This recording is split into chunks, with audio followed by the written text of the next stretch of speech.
Donald Trump इस युद्ध में कर क्या रहे हैं? वो दो चीजें कर रहे हैं। एक तो अपना मजाक उड़वा रहे हैं और दूसरा अपने पैसे को आग लगा रहे हैं। अपनी इंस्टॉलेशंस को, अपनी रिफाइनरीज को, अपने एयर बेसिस को मलबे में तब्दील करवा रहे हैं। और जब जब डोनाल्ड ट्रंप कुछ बोलते हैं तब तब उनके मिलिट्री बेसिस पर हमला हो जाता है, उनकी रिफाइनरीज पे हमला तेज हो जाता है और दुनिया में जो उनका दबदबा था, अमेरिका का जो दबदबा था, वो और कमजोर होता चला जाता है। जैसे ही डोनाल्ड ट्रंप मुंह खोलते हैं तो उनसे विपरीत ही कोई काम हो जाता है। वो सोचते हैं कि मैं गीदड़ भभकियां दूंगा, कोई धमकियां दूंगा, उनके लिए कोई टाइमलाइन रख दूंगा तो ईरान झुक जाएगा, ईरान डर जाएगा। लेकिन ऐसा होता हुआ नजर बिल्कुल भी नहीं आ रहा है।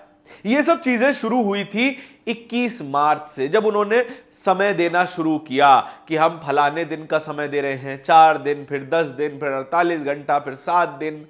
और अब जाकर उन्होंने बीती शाम यानी कि सोमवार की शाम करीबन 10 बजे भारत के हिसाब से एक प्रेस कॉन्फ्रेंस की और कहते हैं कि अब ईरान के पास मंगलवार शाम 8 बजे तक का ही समय है, यानी आज 8 बजे तक का। लेकिन उसी रात डोनाल्ड ट्रंप के प्रेस कॉन्फ्रेंस के बाद ईरान ने क्या किया, इसके बारे में भी बताने जा रहा हूं। वो ऐसा जवाब दे रहा है, जितना ज्यादा डोनाल्ड ट्रंप बोलेंगे उतना ज्यादा अमेरिका का नुकसान होता हुआ दिखाई दे रहा है। क्या क्या नुकसान हुआ है, इसी के बारे में बात करूंगा। साथियों नमस्कार, मेरा नाम धारण है, आप नेशनल दस्तक देख रहे हैं।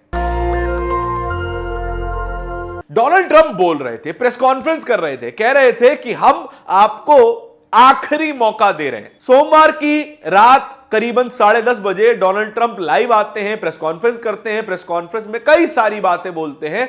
मुख्य बात यह होती है कि ईरान के पास अब मंगलवार शाम 8 बजे तक का ही समय है। उसके बाद अमेरिका ईरान के सारे पावर ग्रिड, सारे पावर प्लांट, सारे ब्रिजेस सब उड़ा देगा। लेकिन ईरान उसके बदले क्या कर रहा है? डोनाल्ड ट्रंप समझ रहे होंगे कि ये डर जाएंगे, ये पीछे हट जाएंगे, लेकिन ईरान ने उसके उल्टा जवाब दिया है। ईरान ने एक सबसे बड़ा हमला किया है। 7 बैलिस्टिक मिसाइल एक साथ फायर किए, 7 बैलिस्टिक मिसाइल, और वो फायर की सऊदी अरेबिया की तरफ, उत्तरी सऊदी अरेबिया की तरफ। और वहां पर दुनिया की सबसे बड़ी, मिडिल ईस्ट की सबसे बड़ी पेट्रोलियम फैसिलिटी को उसने आग लगा दिया है। जुबैल पेट्रोलियम फैसिलिटी, जहां पे सबसे ज्यादा पेट्रोल बनता है, गैसोलीन बनता है, उसको आग लगा दी है। 7 बैलिस्टिक मिसाइल एक साथ ईरान के मेनलैंड से फायर होती हैं और सऊदी अरेबिया की तरफ बढ़ती हैं। रास्ते में ही सऊदी अरेबिया अमेरिका के पेट्रियट मिसाइल सिस्टम और थर्ड मिसाइल सिस्टम की मदद से जैसे तैसे 5 मिसाइलों को इंटरसेप्ट करने में कामयाब हो जाता है। लेकिन 2 मिसाइलें इस जुबैल पेट्रोलियम प्लांट के ऊपर गिरती है और धुआं उठता है, आग की लपटें उठती हैं और वो धू धू करके जलने लग जाता है। अमेरिका को लग रहा था कि हम जितनी ज्यादा धमकी देंगे, जितना ज्यादा इनको डेडलाइन देंगे, प्रेशर बनाएंगे, उतना ज्यादा ये प्रेशर में आकर स्ट्रेट ऑफ हॉर्मुज खोल देंगे, सरेंडर कर देंगे और अमेरिका की बातें मान लेंगे। लेकिन ऐसा होता हुआ बिल्कुल नजर नहीं आ रहा है, कम से कम इस हमले के बाद तो बिल्कुल नहीं आ रहा है। सोमवार की रात 10:30 बजे डोनाल्ड ट्रंप ये भाषण दे रहे होते हैं और यह हमला होता है ठीक 12 बजे से रात के 1:30 बजे के बीच में। जैसे ही प्रेस कॉन्फ्रेंस खत्म हुई वैसे ही ईरान ने मिसाइलें दाग दी। इसको मैसेज कितना क्लियर समझिए, आप बोलते रहिए, आप जितना चाहे गीदड़ भपकियां देते रहिए, हम आपके फाइटर जेट गिराते रहेंगे, हम आपकी रिफाइनरी फूंकते रहेंगे, हम आपको ऐसे ऐसे नुकसान करेंगे जो आपने कभी सोचे भी नहीं होंगे। आप जरा सोच के देखिए, नुकसान खाड़ी देशों का नहीं है, Saudi Arabia, UAE, Bahrain, Jordan, इन सब का कोई नुकसान नहीं है। तेल के कुएं हैं इनके पास, लेकिन जो रिफाइनरीज हैं, जो पावर प्लांट्स हैं, वो अमेरिकन कंपनियां या फिर अमेरिकी सरकार के द्वारा लगाई गई हैं। ये जुबैल पेट्रोलियम फैसिलिटी भी अमेरिका की सरकार के द्वारा लगाई गई थी और इसके लाखों करोड़ों डॉलर यहां पर बर्बाद कर दिए गए हैं। और याद रखिए, ये सबसे बड़ी पेट्रोलियम फैसिलिटी थी जिसको खत्म कर दिया गया है। इसके अलावा डोनाल्ड ट्रंप क्या कह रहे हैं? ऐसे सुनने में तो लगता है कि शायद मानसिक संतुलन जरा सा डगमगा गया है इस पूरे युद्ध के कारण। इससे पहले वो कहते हैं कि हम इस दुनिया में 8 युद्ध रोक चुके हैं। भारत पाकिस्तान के युद्ध की भी जो है वो दावा करते हैं कि उन्होंने रोक दिया, लेकिन उनके पास कोई खास सबूत नहीं है। लेकिन फिर आगे वो कहते हैं कि हमने वेनेजुएला के राष्ट्रपति को उठाया था, हम चाहें तो अगले चुनाव में जाकर मैं खुद स्पेनिश सीख लूंगा और जाकर वहां पर चुनाव लड़ जाऊंगा तो जीत जाऊंगा, और इतने वोटों से जीतूंगा कि कोई कहने का हिसाब नहीं है। उसके बाद क्या कहते हैं, उसके बाद शायद उनके मुंह से कुछ सच स्लिप हो गया। वो कहते हैं कि हमारे यहां पर कुछ ऐसे लोग हैं जो कि ईरान का साथ दे रहे हैं, जो कि ईरान को इंटेलिजेंस प्रोवाइड कर रहे हैं, हमारी खबरें लीक कर दे रहे हैं। ये सब कह रहे हैं डोनाल्ड ट्रंप, और ये बात प्रेस कॉन्फ्रेंसेस में की जा रही है। यानी कि डोनाल्ड ट्रंप का प्रशासन इतना भी मजबूत नहीं है कि वो अपनी गोपनीय जानकारियों को सुरक्षित रख सके।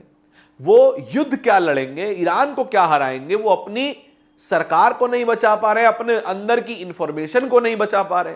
और डोनाल्ड ट्रंप इतने झुंझलाए हुए हैं कि गाली गलौज की भाषा का इस्तेमाल कर रहे हैं। उनका पिछला ट्वीट देखा था ट्रूथ सोशल पर, किस तरीके की भाषा उन्होंने इस्तेमाल की, जो कि भाषा आप सोशल मीडिया पर कोई सभ्य आदमी बोल भी नहीं सकता है, और वो भाषा एक देश का राष्ट्रपति इस्तेमाल कर रहा है। कह रहा है कि ईरान को जल्दी से जल्दी स्ट्रेट ऑफ हॉर्मुज खोलना होगा, नहीं तो हम सारे पावर प्लांट जला देंगे, सारा उनके ब्रिजेस उड़ा देंगे, सारा पावर स्ट्रक्चर उड़ा देंगे, और उसके बाद ईरान को दोबारा से खड़े होने में अगले 15 साल लग जाएंगे, हम उनको पाषाण युग में धकेल देंगे, स्टोन एज में धकेल देंगे।